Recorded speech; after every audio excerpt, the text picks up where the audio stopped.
ఏమండి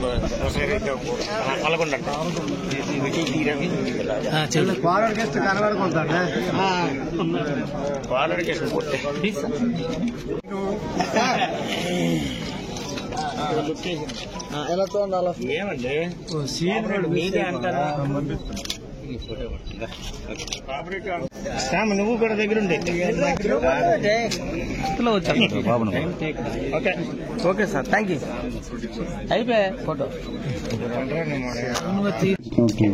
రైతు సోదరులకు అలాగే నాయకులకు ప్రెస్కి అందరికీ పేరు పేరు నమస్కారాలు తెలియజేసుకుంటూ, మొదటిగా మనం ఇక్కడ మాట్లాడాల్సింది ఏంటంటే, ఈరోజు వ్యవసాయం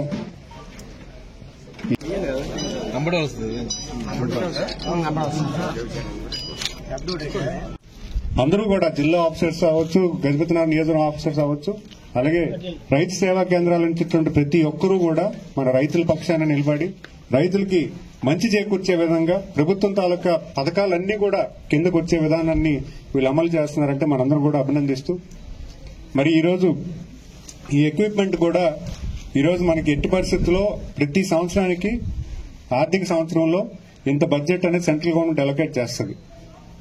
సుమారు ఇన్ని కోట్లు బడ్జెట్లో ఒక స్కీమ్ అంటే ఒక 10 కోట్ల రాష్ట్రానికి ఒక 100 కోట్లు ఇస్తే 40% మనం ఖర్చు పెట్టారు, రాష్ట్ర ప్రభుత్వం ఇస్తే 60% సెంట్రల్ గవర్నమెంట్ ఇస్తుంది.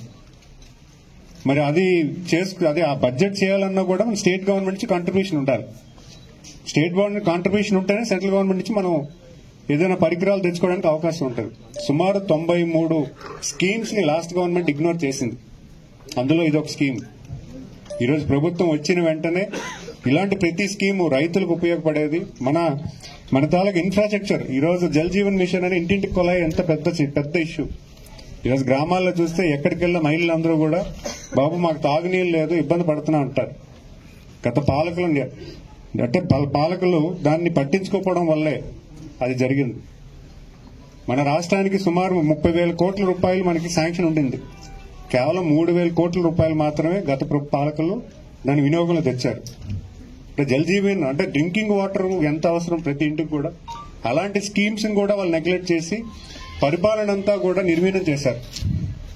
ఎందుకు చెప్పుకోవాలనుకుంటే మీకు కూడా తెలియాలి, మీ ప్రభుత్వంలోకి వెళ్లిన తర్వాత ఎటువంటి పరిపాలన గత పాలకులు చేశారు, ఎటువంటి డెవలప్మెంట్ యాక్టివిటీస్ లేకుండా ఈరోజు డెవలప్మెంట్ అనేది మన తాలూకు లివింగ్ స్టాండర్డ్స్, మన బతుకు తెరువుల్లో అంటే మన జీవన విధానంలో ప్రతిరోజు బాగుండాలని మనం పనిచేస్తాం. ఈరోజు మన గ్రామంలో మన ఆర్థిక కొంచెం సంపాదిస్తే మనం ఒక టీవీ కొనుక్కోవడం, మొబైల్ ఫోన్ కొనుక్కోవడం, బండి కొనుక్కోవడం చేస్తాం. అలాగే వృత్తిపరంగా మనం కూడా అభివృద్ధి చెందాలి.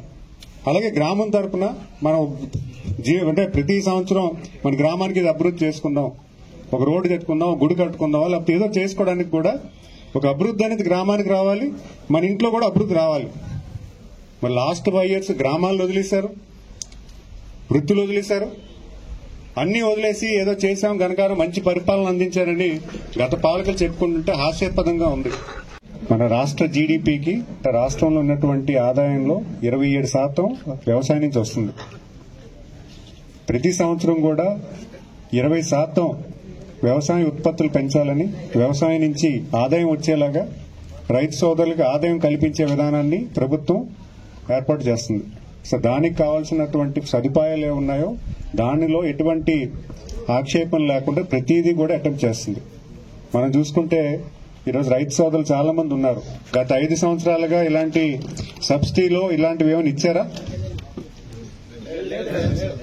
మరి అలాగే డ్రిప్ ఇరిగేషన్ ఉంది, అది కూడా లిమిటెడ్ క్వాంటిటీలో చాలా తక్కువ మంది రైతులకి, అది కూడా 70% సబ్సిడీతోనే లాస్ట్ 1 year ఇచ్చారు. గతంలో కూడా ఇవ్వలే. వాళ్ళు వ్యవసాయానికి రైతు సేవా కేంద్రాలు కడితే రైతులకు మేలు చేశామని చెప్పి గత ప్రభుత్వం చెప్పేవారు. రైతు సేవా కేంద్రాలు కట్టేవారు తప్పించి రైతు సేవా కేంద్రాల నుంచి ఎటువంటి సర్వీసులు ఇస్తే రైతులు బాగుపడుతుందన్న ఆలోచన అయితే వాళ్ళు చేయలేకపోయారు. ఈరోజు ప్రభుత్వం ఏర్పడిన ఫస్ట్ ఇయర్లోనే అగ్రికల్చర్కి పెద్దపీట వేసి పెద్ద బడ్జెట్, వ్యవసాయ బడ్జెట్ మీద ప్రత్యేకించి ఈరోజు ప్రతి సెంట్రల్ గవర్నమెంట్ స్కీమ్ ని కూడా ఇంటిగ్రేట్ చేస్తూ అన్ని వసతులు కూడా ఈరోజు ప్రభుత్వం కల్పిస్తుంది.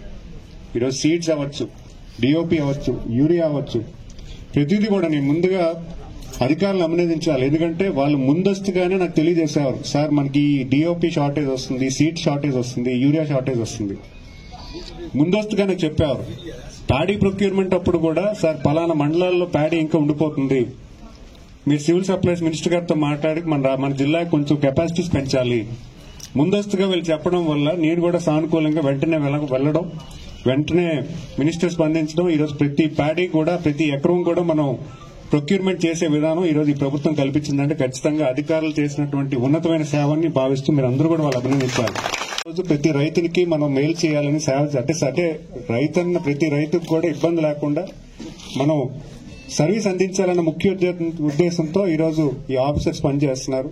ఖచ్చితంగా మనందరం కూడా వాళ్ళకు కూడా అభినందిస్తూ రానున్న కాలంలో కూడా వాళ్ళ సర్వీసెస్ అంటే వాళ్ళు ఖచ్చితంగా ఈరోజు చెప్తున్నవన్నీ కూడా మీకోసం కన్వర్ట్ చేసి రాష్ట్రాన్ని పూర్తిగా ఆ పురోగతి లేకుండా పూర్తిగా స్థాయిలో వెనకనెట్టి ఆర్థిక వ్యవస్థ లేకుండా, ఆర్థిక ఇన్కమ్ లేకుండా వెల్ఫేరే ఓట్లు తెచ్చే పరిస్థితులు వాళ్ళు కల్పిస్తుంటే ప్రజలందరూ కూడా మేల్కొన్నారు.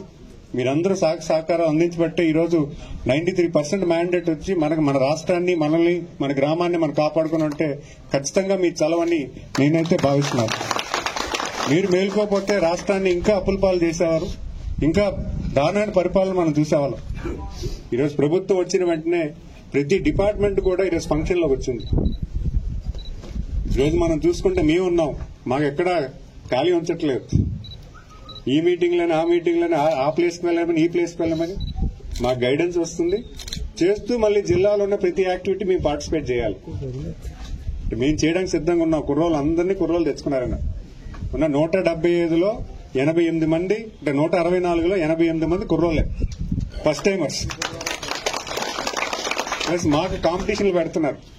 ఏ కాన్స్టిట్యున్సీలో విజన్ డాక్యుమెంట్ తీసుకుంటున్నారు. విజన్ డాక్యుమెంట్ అనగానే మన నియోజకవర్గం ఉన్న పరిస్థితి ఏంటి, వాస్తవాలు ఏంటి, సంవత్సరం పోయాక నువ్వు ఏ రకంగా అభివృద్ధి చేస్తావు, ప్రభుత్వం నేనిచ్చిన సహకారం కాకుండా నీకు నువ్వుగా కొత్త ఐడియాస్ తీసుకొచ్చి గ్రామాలు అభివృద్ధి చెందాలి, నియోజకవర్గ అభివృద్ధి చెందాలని కొత్త ఆలోచనలు ఈ సైడ్ నుంచి కూడా రావాలి. అధికారులతో కూర్చోబెట్టుకుని ఎలా చేస్తారనే దాని మీద కూడా మమ్మల్ని పనిచేయమని చెప్తున్నారు. మమ్మల్ని ప్రతి ఎమ్మెల్యేని కూడా.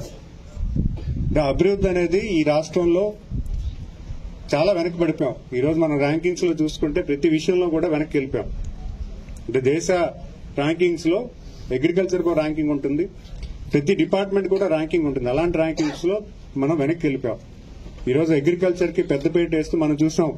లాస్ట్ 10 నెలల్లో మీరందరూ సభాష్ అనిపించే విధంగా వరి పంట మనం ప్రొక్యూర్ చేశామా లేదా? డబ్బులు 48 గంటలు అన్నాము, 2 గంటల్లో కూడా డబ్బులు వచ్చిన పరిస్థితి కూడా ప్రభుత్వం కల్పించింది. సో ఖచ్చితంగా గౌరవ ముఖ్యమంత్రి వారు వ్యవసాయాన్ని బాగా ప్రోత్సహిస్తున్నారు. ఖచ్చితంగా ఇన్సూరెన్స్ స్కీమ్స్ ని కూడా బాగా అడాప్ట్ చేస్తాము. ఇన్సూరెన్స్ ఎందుకంటే పంట నష్టం వస్తే వెంటనే దానికి ఒక బ్యాకప్ కింద మీకు పూర్తిగా నష్టపోకుండా ఏదైనా పరిహారం వచ్చేలాగా దాన్ని కూడా లైన్ చేస్తున్నారు. గతంలో మ్యాంగోస్ కూడా మనం ఇన్సూరెన్స్ పెట్టాం, కానీ చాలా మంది రైతులు తీసుకోలేదు. రైతులు చాలా మంది కూడా మోటివేట్ అవ్వాలి. ఎందుకంటే 500 రూపీస్ మీరు ఎకరానికి కట్టుకోగలిగితే అదొక ఇన్సూరెన్స్ కింద ఉండేది. ఈ రోజు కొంతమంది బాగానే పంట వస్తుంది, కానీ కొంతమంది పంట రావట్లేదు. సో ఇలాంటివి కాకుండా రేపు భవిష్యత్ కాలంలో కూడా మన జిల్లాల నుంచి వచ్చినట్టు ఉత్పత్తిని మంచి రేటు వచ్చే విధానాన్ని కూడా ప్రభుత్వం ఆలోచన చేస్తుంది. ఖచ్చితంగా వ్యవసాయం పట్ల ప్రభుత్వం వచ్చే ఒక సదుద్దేశంతో ప్రతి పంటను కూడా కొనుక్కునే విధానం తీసుకొచ్చి ఫార్వర్డ్ అంటే బయ్యర్ కి డైరెక్ట్ గా కనెక్ట్ చేసి ఎక్కువ మేలు రైతు కల్పించే విధానాన్ని కూడా భవిష్యత్ కాలంలో చూస్తున్నాం. ఎందుకంటే అవన్నీ మేము వింటున్నాం. గౌరవ ముఖ్యమంత్రి వాళ్ళు చెప్తుంటే మేము అన్ని వింటున్నాం. ఆయన చెప్పే దాంట్లో చాలా పెద్ద సబ్జెక్టు, కానీ అది అవుతుందా లేదంటే ఖచ్చితంగా అవుతుంది. కానీ దాని బోల్డ్ అంతా సపోర్ట్ మనకు ఆఫీసర్స్ చేయాలి. దాన్ని గ్రౌండ్ చేయడానికి కూడా కొంత వ్యవధి కావాలి. ఖచ్చితంగా భవిష్యత్తులో ఎందుకంటే ఈరోజు పోలవరం ఉత్తరాంధ్ర సుధుల సంవత్సరాన్ని తీసుకొస్తున్నారు.